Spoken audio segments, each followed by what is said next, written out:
Okay, ನಮಸ್ಕಾರ. ತಾವು ಆಶ್ರಮ ಜೀವನ ಆಯ್ಕೆ ಮಾಡಿದ್ದು ಯಾಕೆ? ಅದು ನಾನು ಯಾರ ಹತ್ರ ಇದುವರೆಗೂ ಹೇಳಿಕೊಂಡಿರಲಿಲ್ಲ. ಇವತ್ತು ನೀವು ನನ್ನನ್ನು ನೋಡ್ತಾ ಇದ್ದೀರಿ. ಅವು ಇಷ್ಟು 80ನೇ ವಯಸ್ಸಿನಲ್ಲಿ ಇವರು ಆರೋಗ್ಯವಾಗಿದ್ದಾರೆ. ಆ, ಮತ್ತು ಅಲ್ಲೆಲ್ಲೋ ಆಶ್ರಮಕ್ಕೆ ಹೋಗಿ ಅಲ್ಲಿ ಇರ್ಕೊಳ್ತಾ ಯಾರೋ 4 ಜನಕ್ಕೆ ಏನೋ ಸರ್ವಿಸ್ ಮಾಡ್ತಾ ಇದ್ದಾರೆ ಅಂತ. ಇದು ಇವತ್ತು ನೀವು ನನ್ನನ್ನು ನೋಡ್ತಾ ಇರೋ ಪಿಕ್ಚರ್. ನಾನು ಈ ತರಹ ಹೀಗೆ ಶಾಂತವಾಗಿ ಆರೋಗ್ಯವಾಗಿ ಹಿಂದೆ ಇರಲೇ ಇಲ್ಲ. ಅದರ ಕತೆ ನಾನು ನಿಮ್ಮ ಹತ್ರ ಹೇಳ್ಕೊಳಕ್ಕೆ ಇಷ್ಟಪಡ್ತೇನೆ. ಹಾಗಿದ್ದವನು ನಾನು ಈಗ ಹೀಗೆ ಬದಲಾಗಿರೋದು ಹೇಗೆ ಅಂತ.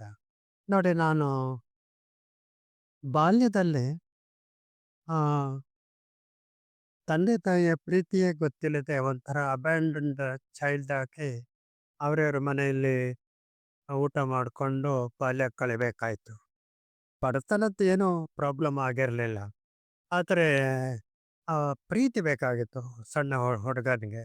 ಅದು ಸಿಕ್ಕದೆ ಒಳಗಡೆ ಒಂಥರ ತೊಂದರೆ, ಕಷ್ಟ ಆ, ಅನುಭವಿಸ್ತಾ ಬಂದೆ. ಆ ಕಾರಣಕ್ಕೆ ನಾನು ತುಂಬ ಲೋನ್ಲಿ, ತುಂಬ ಡಿಪ್ರೆಷನ್ನು ಮತ್ತು ಕೋಪ, ಆ, ಎ- ಹೊರಗಡೆ ಜನಗಳ ಮೇಲೆ ಎಲ್ಲರ ಮೇಲೂ ಅನಗತ್ಯ ಶಾರ್ಟ್ ಟೆಂಪರ್ ಹೇಗೆ ಮಾಡ್ಕೊಳ್ಳೋದು ಒಂದು ಪರ್ಸ್ನಾಲಿಟಿ ಆಗ ಪ್ರಾರಂಭ ಆಗಿದ್ದು. ಮುಂದೆ ಸುಮಾರು 50 ವರ್ಷ ಕಳೆದರೂ ಅದು ಹಾಗೇ ಇರ್ತಾ ಇತ್ತು. ಅವತ್ತಿನ ವ್ಯಕ್ತಿಯನ್ನು ನೀವು ನೋಡಿಲ್ಲ. ಅದರ ಕಥೆಯನ್ನು ನಾನು ನಿಮ್ಮ ಹತ್ರ ಹೇಳ್ಕೊಳಕ್ಕೆ ಇಷ್ಟಪಡ್ತೀನಿ. ತಾವು ಈ ಮಾನಸಿಕ ಖಿನ್ನತೆ ಮತ್ತು ಒಂಟೆತನದಿಂದ ಪರಿಹಾರ ಕಂಡುಹಿಡ್ಕೊಂಡಿದ್ದೆ. ಇದು ನನಗೆ ಏನು ಅಚೀವ್ ಮಾಡದೆ ಹೋದರೂ ನಾನು ಒಬ್ಬ ಶಾಂತ ವ್ಯಕ್ತಿಯಾಗಿ ಸಂತೋಷದ ಮನುಷ್ಯಾಗಿದ್ದರೆ ಸಾಕು. ಹಣ ಬೇಡ, ಆಸ್ತಿ ಬೇಡ ಅನ್ನೋದು ಸದಾ ನನ್ನ ತಲೆ ಕೊರೆತಾ ಇರ್ತೈತೆ. ಆ ಕಾರಣಕ್ಕೆ ನಾನು ಮೆಡಿಕಲ್ ಫೀಲ್ಡನ್ನು ಆಯ್ಕೆ ಮಾಡ್ಕೊಂಡು ಹೋದದ್ದು. ಮೆಡಿಸಿನ್ನ ಡೀಪಾಗಿ ಓದಿದರೆ ನನ್ನ ಈ ಕಷ್ಟಗಳಿಗೇನಾದರೂ ಸೊಲ್ಯೂಷನ್ ಸಿಗ್ಬೋದು ಅಂತ ಮಾಡಿದೆ.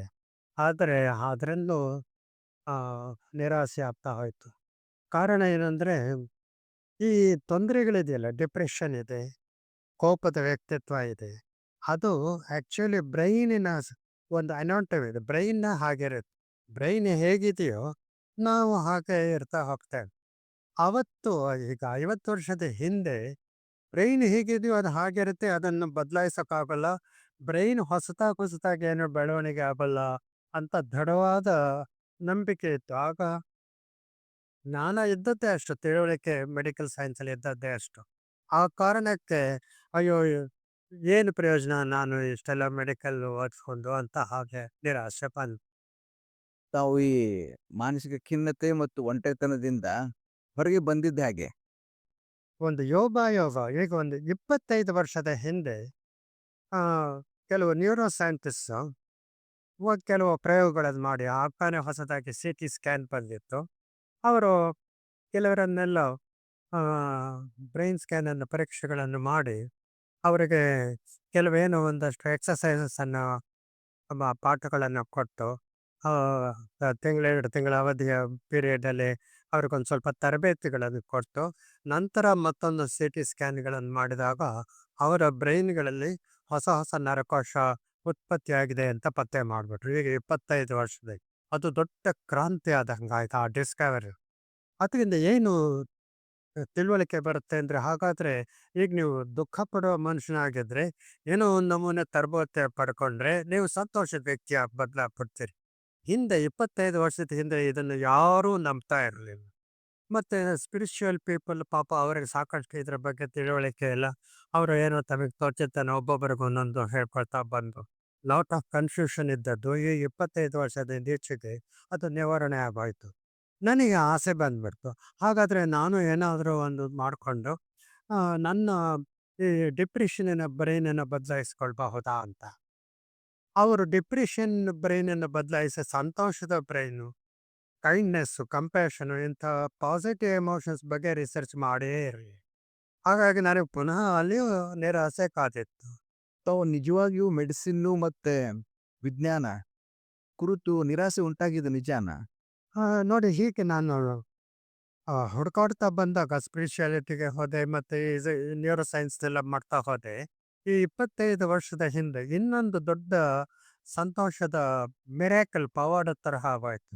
ಈ ದಲೈ ಲಾಮಾ ಅವರು ಆ, ಈ ನ್ಯೂರೋ ಸೈಂಟಿಸ್ಟ್‌ಗಳನ್ನ ಭೇಟಿ ಮಾಡಿ, ಅವ್ರನ್ನ ಒಂದು ಪ್ರಶ್ನೆ ಕೇಳಿದ್ರು. ನೀವು ನ್ಯೂರೋ ಸೈಂಟಿಸ್ಟ್‌ಗಳು ಬರೀ ಡಿಪ್ರೆಷನ್ನು, ಆಂಕ್ಸೈಟಿ, ಫಿಯರು, ಬರೀ ನೆಗೆಟಿವ್ ಥಿಂಗ್ಸನ್ನು ಮಾತ್ರ ಸ್ಟಡಿ ಮಾಡಿದ್ದೀರಿ. ನೀವು ಕೈಂಡ್ನೆಸ್, ಕಂಪ್ಯಾಷನ್ನು, ಅಫೆಕ್ಷನ್ನು, ಹ್ಯೂಮನ್ ಎಮೋಷನ್ಸ್, ಪಾಸಿಟಿವ್ ಥಿಂಗ್ಸ್ ಬಗ್ಗೆ ಯಾಕೆ ಪ್ರಯೋಗ ಮಾಡಲಿಲ್ಲ? ಪಾಸಿಟಿವ್ ಎಮೋಷನ್ಸ್ ಡೆವಲಪ್ ಮಾಡ್ಕೊಂಡವ್ರ ಬ್ರೈನ್ ಹೇಗಿರುತ್ತೆ?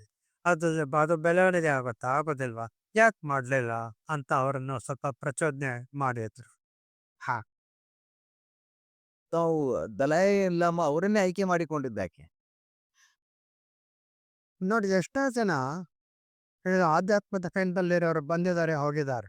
ಬುದ್ಧಿಸಮ್‌ನ ಫಾಲೋ ಮಾಡೋರು ತುಂಬ ಜನ ಇದ್ದಾರೆ. ಅವರು ಹತ್ತಾರು ವರ್ಷಗಳಿಂದ ಪ್ರೀತಿ, ಕರುಣೆ ಇಂಥದ್ರ ಬಗ್ಗೆ ಮೆಡಿಟೇಟಿವ್ ಪ್ರಾಸೆಸ್‌ಗಳನ್ನು ಮಾಡಿಕೊಂಡು ಅವರ ಮನಸ್ಸು, ಹೃದಯದಲ್ಲಿ ಬಹಳ ಶಾಂತ, ಪ್ರೀತಿಪೂರ್ಣ ಮನುಷ್ಯರಾಗಿದ್ದಾರೆ. ಹಾಗಾಗಿದ್ದಾರೆ ಅನ್ನೋದಕ್ಕೆ ಪ್ರೂಫ್ ಬೇಕು ಅಂತ ಅವ್ರು ಯಾರಿಗೂ ಹೊಳೆದಿರಲಿಲ್ಲ. ದಲೈ ಲಾಮಾ ಒಂಥರ ಪ್ರಾಕ್ಟಿಕಲ್ ಮನುಷ್ಯ. ಅದೇನೋ ಒಂದು ಮಾಡಿದ್ದೇನೆ ಅಂತ ಹೇಳಿದ್ರೆ ಪ್ರೂಫ್ ಕೊಡೋದಿದೆ ಫಸ್ಟ್. ಬುದ್ಧ ಏನೋ ಹೇಳಿದ್ದಾನೆ ಅಂತಂದ್ರೆ ಹೇಳಿದ್ದಕ್ಕೆ ಪ್ರೂಫ್ ಬೇಕು ಅಂತ ಇದ್ರು. ಆ ಗುಣ ಅವರಲ್ಲಿ ಎದ್ದಿದ್ರಿಂದ ನೋಡಿ ಅವರು ಅಮೇರಿಕಕ್ಕೆ ಹೋಗಿ ಆ ನ್ಯೂರೋ ಸೈಂಟಿಸ್ಟ್‌ಗಳನ್ನೆಲ್ಲ ಪ್ರಚೋದನೆ ಮಾಡಿ, ಇವತ್ತು ನಾವೆಲ್ಲ ಇಲ್ಲಿ ನಿಂತು ಅದರ ಬಗ್ಗೆ ಮಾತಾಡೋ ಹಾಗೆ, ಅದರಿಂದ ಬಂದಿರೋ ಫಲ ಇದೆ. ಈಗ ನಾನೇ ಬದಲಾಗಿದ್ದೀನಿ. ಒಬ್ಬ ನೋಡಿ ಆರೋಗ್ಯವಂತ ಮನುಷ್ಯನ ಪರಿವರ್ತನೆ ಆಗಿದೆ. ಅಷ್ಟಕ್ಕೆ ದಲೈ ಲಾಮಾ ಕಾರಣ ಆಗ್ಬಿಟ್ರು. ಹಾಗಾಗಿ ಅವ್ರ ಬಗ್ಗೆ ನನಗೆ ಬಹಳ ಮೆಚ್ಚು. ಮತ್ತೆ ದಲೈ ಲಾಮಾ ಅವರನ್ನ ಭೇಟಿಯಾಗಿದ್ದೇನೆ. ಅವ್ರ ಹತ್ರ ಇದು ಒಂದೆರಡು ವಿಷಯ ಮಾತನಾಡಿದಾಗ ಅವರು, ನೀವು ಕೂಡ ನಿಮ್ಮ ಕೈಲಾದಷ್ಟು ಕಿಂಚಿತ್ ಇದರ ಬಗ್ಗೆ ಸೇವೆ ಮಾಡಿ, ನಾನು ನೋಡ್ತಾ ಇರುತ್ತೇನೆ ಅಂತ ಎಚ್ಚರಿಕೆಯ ಮಾತನ್ನು ಹೇಳಿದ್ರು. ಡಾಕ್ಟರ್, ತಾವು ಈ ಸಂಘ ಜೀವನ ಕುರಿತು ಬಹಳ ಆದ್ಯತೆ ಕೊಡ್ತಿದ್ದೀರಾ. ಸುಮಾರು ವರ್ಷಗಳಿಂದ ಸಂಘ ಜೀವನ ಬಹಳ ಮುಖ್ಯ ಅಂತ ಹೇಳ್ತೀರಿ. ಏನ್ ಕಾರಣ? ನಮ್ಮ ಮನಸ್ಸು ಪ್ರೀತಿ ತುಂಬಿಕೊಂಡು, ಕಂಪ್ಯಾಷನ್ನು, ಕೈಂಡ್ನೆಸ್ ತುಂಬಿಕೊಂಡು ಇರಬೇಕಾದ್ರೆ ಹೇಗಿರುತ್ತೆ ಅದು? ಅದು ಹೇಗೆ ಸಾಧ್ಯ ಆಗುತ್ತೆ? ಅದು ನೋಡಿ, ಒಂದು ಸ್ಟ್ರಾಂಗ್ ಬೇಸಿಸ್ ಇದೆ. ನಿಮ್ಮನ್ನ ನಿಮ್ಮ ಜೊತೆಯಲ್ಲಿ ನಾನು ಜೀವನ ಮಾಡ್ತಾ ಇರುವಾಗ, ನಿಮ್ಮನ್ನ ಪ್ರೀತಿಸ್ತಾ, ನಿಮ್ಮ ಬಗ್ಗೆ ನನ್ನ ಮನಸ್ಸು, ಹೃದಯದಲ್ಲಿ ನಿಮಗೆ ಒಳ್ಳೇದಾಗಲಿ, ನೀವು ಶಾಂತವಾಗಿರಬೇಕು ಅಂತ ಮತ್ತೊಬ್ಬರಿಗಾಗಿ ಯಾರು ಶಾಂತಿ, ಪ್ರೀತಿಯ ವಿಷಯಗಳನ್ನು, ಆ ಗುಡ್ ವಿಶ್, ಆ ಸಜೆಷನ್ ತುಂಬಿಕೊಳ್ತಾ ಹೋಗ್ತಾರೋ, ಅವ್ರು ಮಾತ್ರ ಶಾಂತವಾಗಿರ್ತಾರೆ. ನನ್ನ ಶಾಂತಿ ನಿಮ್ಮ ಶಾಂತಿಯ ಮೇಲೆ ಡಿಪೆಂಡ್ ಆಗಿದೆ.